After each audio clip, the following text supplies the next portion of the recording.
Could I just add one footnote to that?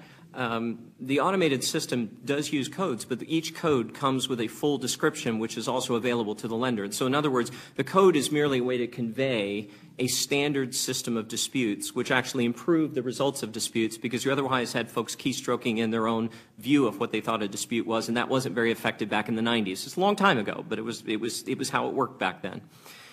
But we have decided to go ahead and build a new technology platform that is being beta tested right now, where we will simply load the paperwork the consumer submits and transmit it and make it available, and in fact compel the lender to open up the material to be able to view that information going forward, to sort of short circuit this potential problem that we have where a lender might respond to the standard code but not do a deeper look. About 15% of the time we are able to resolve a dispute ourselves about data coming to us, not data that we have, but data coming to us from a lender, about 15% of the time. So we are being proactive where we can, but some folks are, I think, conflating the responsibility of the lender. Lenders were obligated in 1996 for the first time to process a dispute and to be accurate in the data they reported. They did that because they realized that that was the other leg of the stool. You have to have a lender doing a responsible reinvestigation, just as the Bureau must transfer the data, the fullness and completeness of the dispute to the lender. So we both participate in that process at the same time. We want to make that better. I think one of the ways we're doing that right now is this new technology platform that's coming online this year.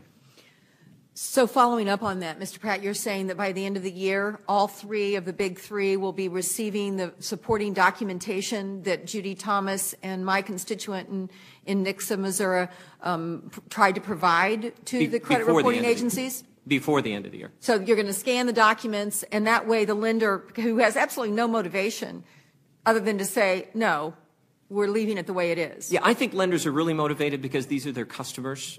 They don't want wrong information. They want good relationships. So there are market motivations for them. But they will see the data. That's absolutely correct. We're not talking about a local banker you have a relationship with here. We're talking about nameless, faceless people that are dealing with numbers that are not really clearly what happened in many, many instances is the consumer comes forward and says, you've got an error. And you all put it in a 2-digit code. I can't believe you're clogged up from the consumer repair, credit repair agencies, because all you do is convert it to a 2- or 3-digit code, send it to the lender, and the lender says no, and you say okay.